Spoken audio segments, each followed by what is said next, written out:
Breaking news Russia భారతదేశం యొక్క బంధాన్ని చూసి ప్రపంచంలో చాలా దేశాలు కుళ్ళుకుంటున్నాయి. ముఖ్యంగా మన పొరుగు దేశమైన పాకిస్తాన్ లాంటి దేశాలకు వెన్నులో వణుకు పుడతా ఉన్నది.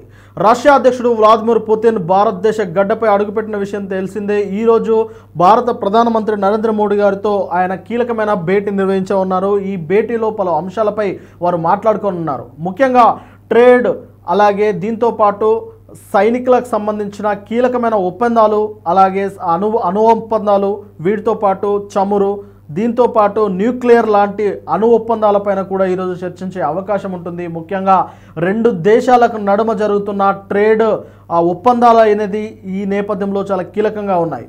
ఇన్ని రోజులు రష్యా నుంచి మనము చమురును దిగుమతి చేసుకునే వాళ్ళము. ఇప్పుడు కూడా దిగుమతి అనేది పెంచే అవకాశం కనిపిస్తూ ఉన్నది. ఇతర ఈస్ట్ ఏదైతే పశ్చిమాసియా దేశాల నుంచి మరికొన్ని దేశాల నుంచి మనం చమురు అనేది దిగుమతి తీసుకుంటున్నాము. కానీ ఈ నేపథ్యంలో రష్యా నుంచే దిగుమతి పెంచుకునే అవకాశం కనిపిస్తూ ఉన్నది.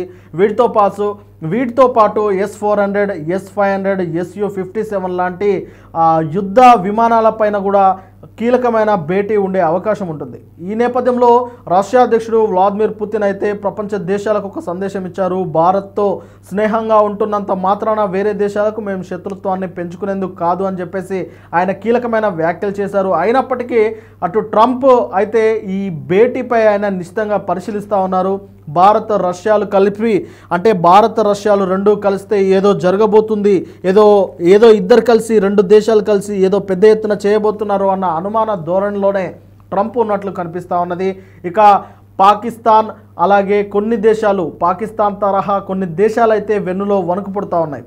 అయితే గతంలో ఆపరేషన్ సింధూర్ జరిగినప్పుడు S-400 ఎంత దిగ్విజయంగా పనిచేసి పాకిస్తాన్కి చుక్కలు చూపించిందో మన అందరికీ తెలిసిందే. ఈ నేపథ్యంలోనే మరొక 280 S-400, అలాగే మరొక 280 S-500 క్షిపణులు కూడా తీసుకునే అవకాశం కనిపిస్తూ ఉన్నది. వాటిపైన కూడా ఒప్పందాలు జరిగే అవకాశం అయితే చాలా క్లియర్గా కనిపిస్తూ ఉన్నది. వీటితో పాటు ఫైటర్ జెట్లు Su-57 లాంటి ఫైటర్ జెట్లను కూడా పెద్ద మొత్తంలో దిగుమతి చేసుకునేందుకు ఒప్పందాలు అయితే కుదుర్చుకునే అవకాశం కనిపిస్తూ ఉన్నది. ఈ నేపథ్యంలో రష్యా అధ్యక్షుడు, అలాగే రష్యా అధ్యక్షులకు సంబంధించిన కొన్ని పేజీలు కూడా చాలా కీలకంగా వ్యాఖ్యలు చేస్తూ ఉన్నాయి. ఇక భారతదేశంతో కేవలం వ్యాపారం మాత్రమే కాదు, భారతదేశంతో చాలా విలువైన సమాచారాన్ని కూడా షేర్ చేసుకునే అవకాశం కనిపిస్తూ ఉన్నది పుతిన్. కాబట్టి ఈ నేపథ్యంలో భారత్ రష్యా బలపడి ఇక చైనాను కూడా కలుపుకుంటే ఇక బ్రెజిల్ దేశాలు, అంటే ఏదైతే మనకు ఆ బ్రెజిల్తో సహా మొత్తం ఈ బెల్ట్ అంతా ఒక చాలా పటిష్టంగా మారే అవకాశం ఉంటుందని చెప్పేసి చాలామంది భావిస్తూ ఉన్నారు. ఈ నేపథ్యంలోనే ఇక ట్రంప్ అయితే చాలా కీలకంగా ఈ మీటింగ్ను చూస్తూ ఉన్నారు. ఇక ట్రంప్ మాటలు ఎవరు లెక్క చేయాలని పరిస్థితి వస్తుందా అన్న అనుమానంతో ఆయన చూస్తూ ఉన్నట్టు తెలుస్తూ ఉన్నది. ఇక భారత్ రష్యా బంధం ఏ ఒక్కరికి, ఏ దేశానికి వ్యతిరేకం కాదని రష్యా అధ్యక్షుడు అయితే స్పష్టం చేస్తూ ఉన్నారు. ఈ బంధం రెండు దేశాల ప్రయోజనాలను కాపాడుకోవడానికే అని ఆయన పేర్కొన్నారు. భారత్ పర్యటన నేపథ్యంలో ఇండియా టుడే అనే ఛానల్ కూడా ఆయన ఇంటర్వ్యూ ఇచ్చారు. ఆ ఇంటర్వ్యూలో పలు కీలకమైన మాటలు అయితే ఆయన మాట్లాడారు. అంతర్జాతీయ మార్కెట్లో భారత్ ఎదుగుదలకు ఎంతో కొంత తాను సహాయపడుతున్నారన్న విషయాన్ని చాలామంది జీర్ణించుకోలేకపోతున్నారంటూ కూడా ఆయన వ్యాఖ్యానించారు. అందుకే రష్యాతో సన్నిహితాన్ని భారత్ సన్నిహితం కోరుకుంటుంది. కానీ అమెరికా లాంటి దేశాలు అయితే ఆ సన్నిహిత్యాన్ని ఓర్చుకోలేకపోతున్నారు అన్నట్టు కూడా ఆయన వ్యాఖ్యానించినట్టు తెలుస్తూ ఉన్నది.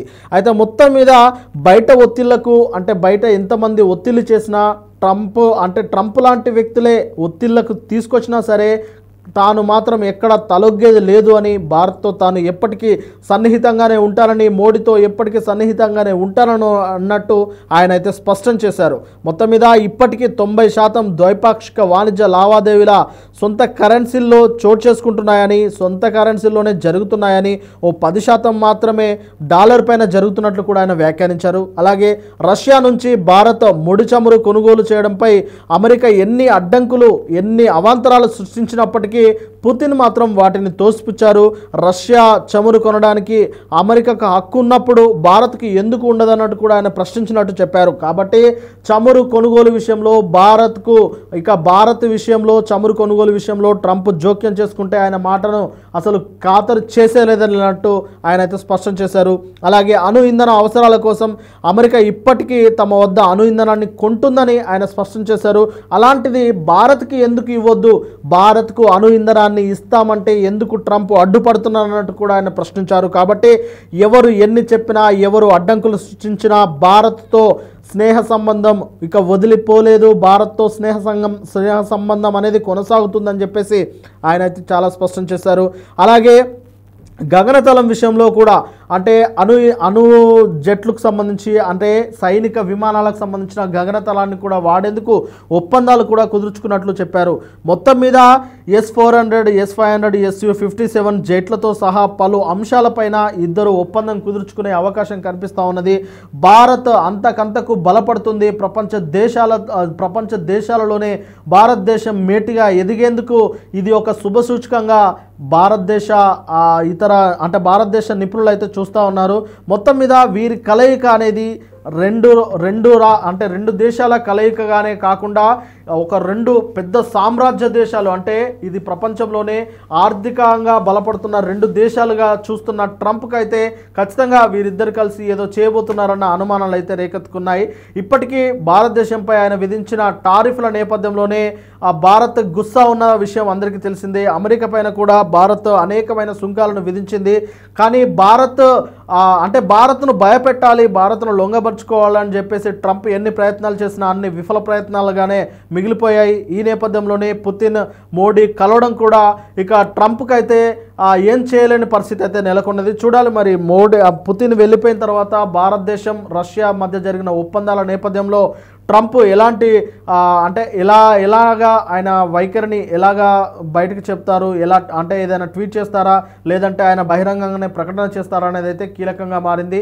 కానీ భారతదేశం రష్యా బలపడితే చైనా కూడా రష్యాలతో చేయి కలిపే అవకాశం ఎక్కువగా కనిపిస్తుంది. కాబట్టి భారత్, చైనా, రష్యా ఈ మూడు ఒకటే అయ్యి ఒకే మాటపై ఒకే తాటిపై వస్తే మాత్రం ఇక ట్రంప్ చేయగలిగింది ఏముంటుంది అన్న చర్చ అయితే ఇప్పుడు ప్రపంచ వాణిజ్యం అలాగే ప్రపంచ ఆర్థిక వ్యవస్థలో కూడా ఒక జోరుగా జరుగుతున్న చర్చగా చూడాలి మరి ట్రంప్, మోడీ వీరి కలయిక తర్వాత జరిగే మార్పులు ఎలా ఉండబోతున్నాయి, అటు సైనిక వ్యవస్థలో కావచ్చు, ఇటు ట్రేడ్ వాణిజ్య వ్యవస్థలో కావచ్చు ఎలా ఉండబోతున్నాయి, ఆ ప్రపంచ ఆర్థిక వ్యవస్థను ఎలా ప్రభావితం చేయబోతున్నాయి అనేది అయితే రానున్న రోజుల్లో తెలియబోతుంది.